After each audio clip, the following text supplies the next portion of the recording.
¿Qué onda, mi raza? Here I am again with this webcam.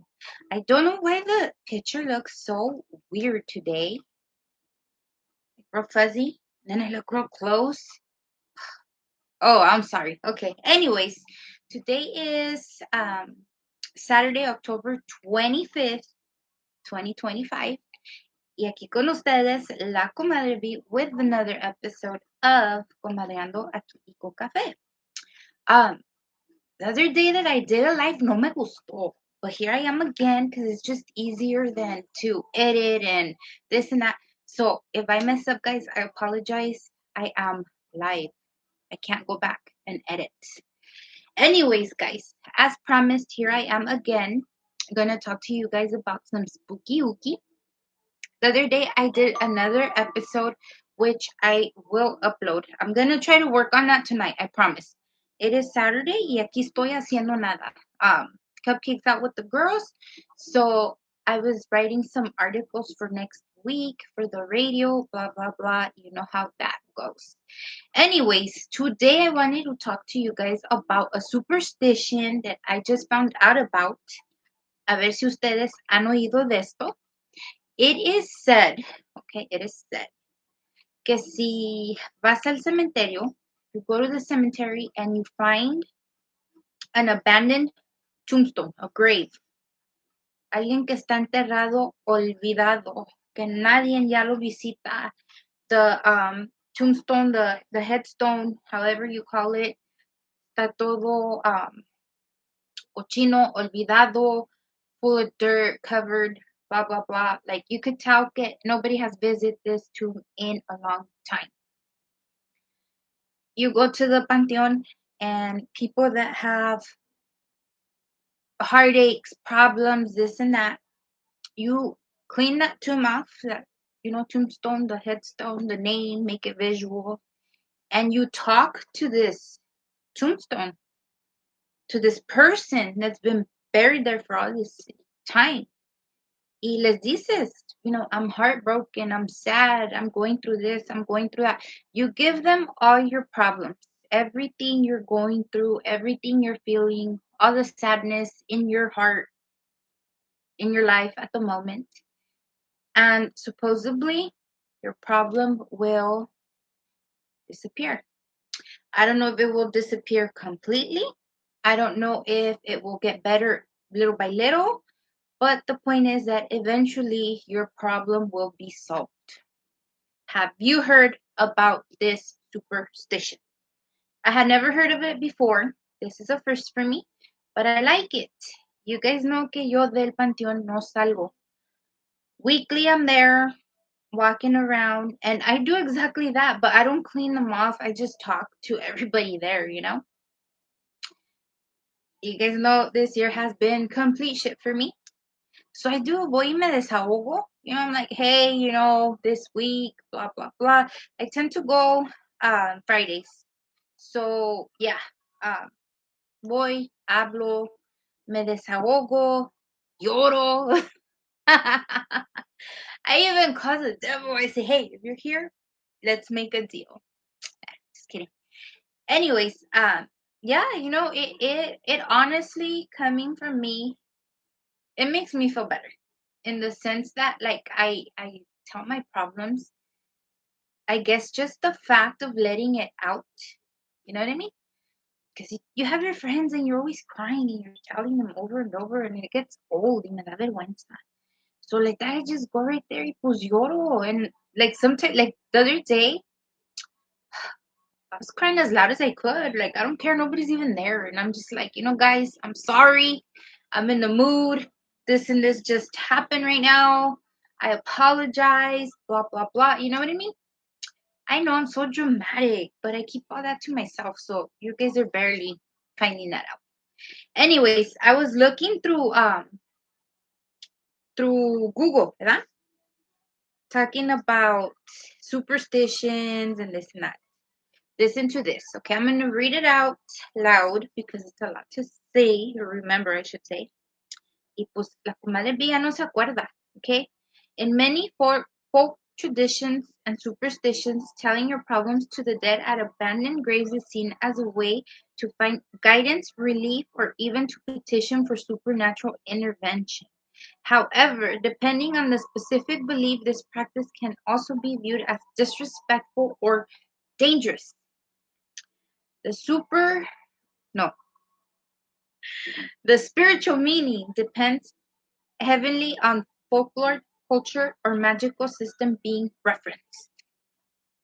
So, a ver, um, seeking guidance from the anonymous dead. In traditions like hoodoo or certain forms of folk magic, practitioners may visit graveyards to communicate with with ancestral spirits or powerful anonymous spirits. An abandoned grave whose occupant may be forgotten could be seen as a powerful, neutral site. The logic is that an unclaimed spirit may be more accessible or willing to listen to a living person's problems. Exactly what I told you guys. See? Ellos sí hacen caso. They want to know. Like, it's been a while for them. Um, Healing through confession, okay?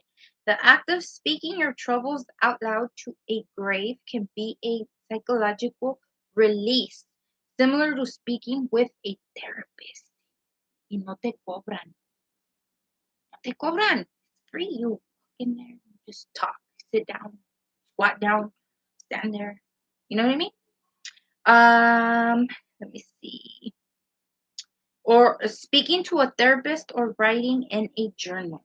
The quiet atmosphere of a cemetery provides a safe, non-judgmental space for emotional expression and can help with proceeding grief and other emotional pain. You're heartbroken?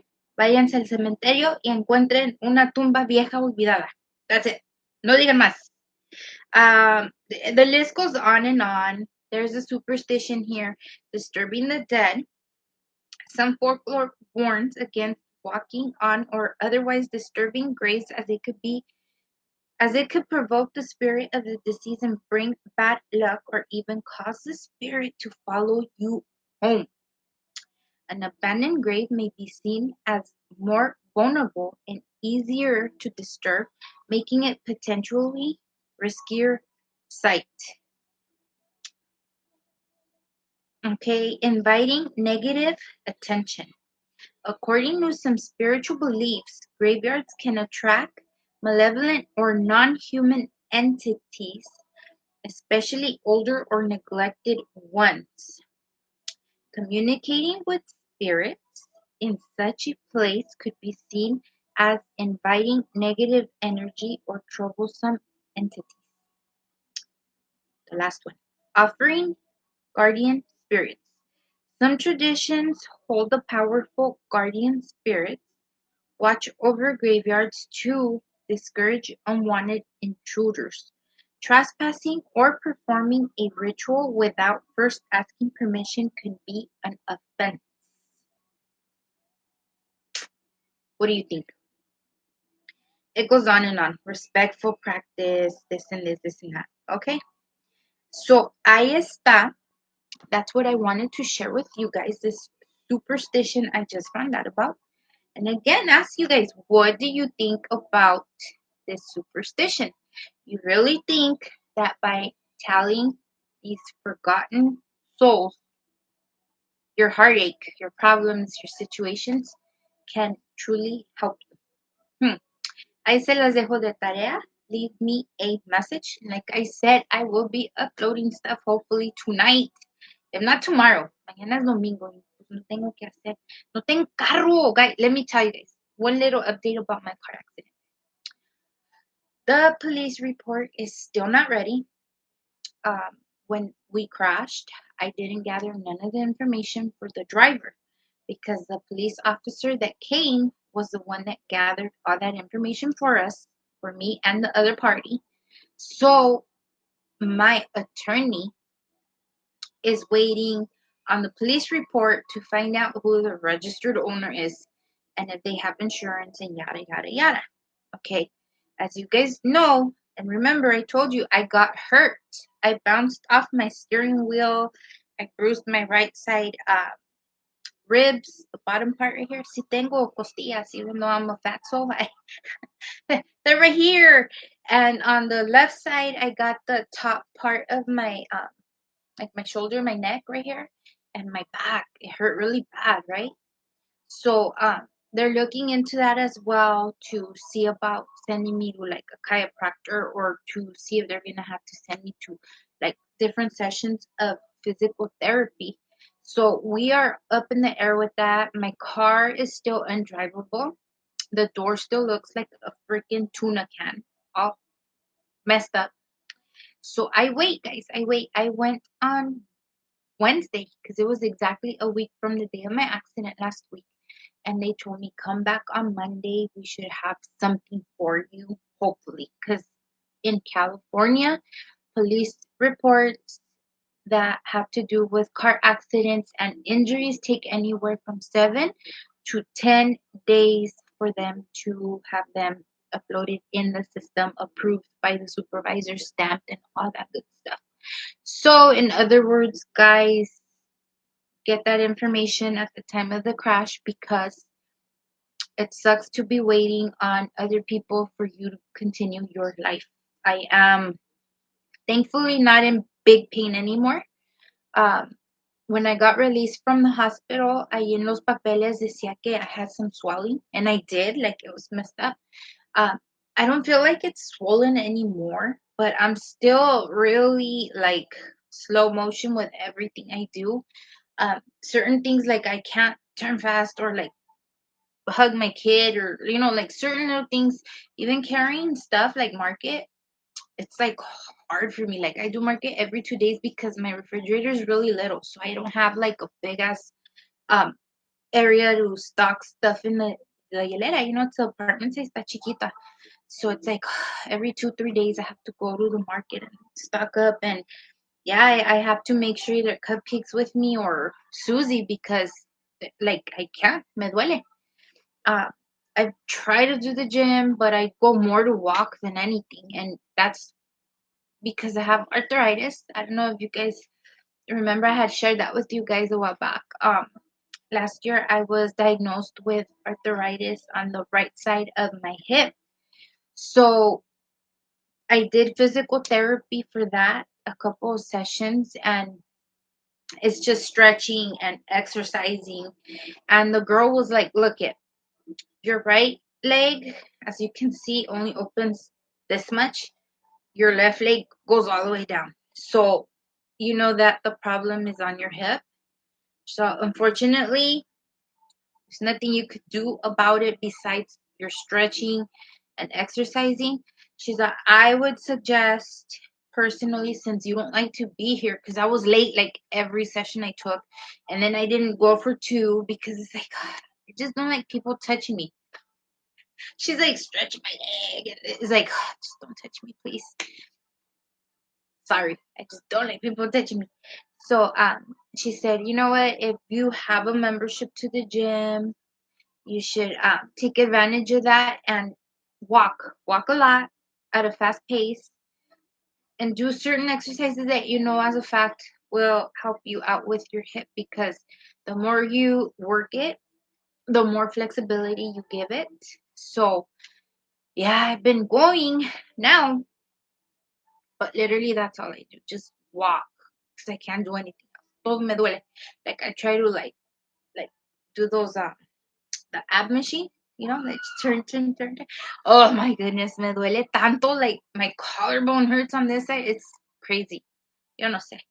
Anyways, guys, so that's where I'm at. I will be home Sunday. I started working last week, so I'm excited about that. Baby steps, right? Baby steps. I'm happy. I'm very happy. I don't know if you could tell, but man, I just feel like God heard me finally. Like, yes. All right, guys. So con eso los dejo. I hope you have an amazing rest of your weekend. See, look at energy. Don't lie, guys. Gosh, I'm so happy. And I hope you have a blessed week, guys. A very blessed week. I'm gonna throw this out there because I've been going through it. Whatever it is that you might be going through, guys, I promise you it won't last forever. Be positive as you can be. Believe me, I know at times it could be very hard. A couple weeks back, I was like, man, how do I feed my kids and keep the lights on at my house? Like, it was so bad. Like, bad. No tenía que comer. Like, it is bad over here. But thank God we're over it. We're over it. I'm ready for the next best thing. Like I said, nothing lasts forever. As hopeless as you might feel, as desperate as you might get, keep that positive thought. Pray, good vibes, whatever it is that keeps you sane, guys, do it. Do it. I go to church weekly. I mean, it's crazy. I do church and then cemeteries, hand in hand, one day, the next day when I have time. And just reflect, guys. Reflect and be thankful. Even though it might seem like, what am I even trying to be thankful for? Be thankful, guys. Times are so ugly. This government shut down. Look at all the people that depend on food stamps. They're saying they're not even going to get benefits for November. How is everybody going to live and survive and feed their kids? Eso es lo más gacho, tus hijos, you know? So just take a step back, guys. Reflect on everything, the whole picture. Reflect on your work. Reflect on your home. Even your spouse, aunque te caiga gorda or gordo, and you just want to and end up on IGTV, now's not the time, guys. Just stay as positive as you can. Love on each other. Love on who loves on you. Always be respectful, guys. It goes a long way because everybody's going through something right now, and I'm not kidding. While you're driving, look at everybody's freaking license plates. People are expired all year long. It's crazy. There's no money. Everybody's going through something. I don't know. All right, guys. Ahora sí, con eso los dejo. Sorry for being the voice of reason, pero pues ya saben. Aquí la comadre es una chismosa. All right, raza, que tengan buenas noches. Los adoro. Bye.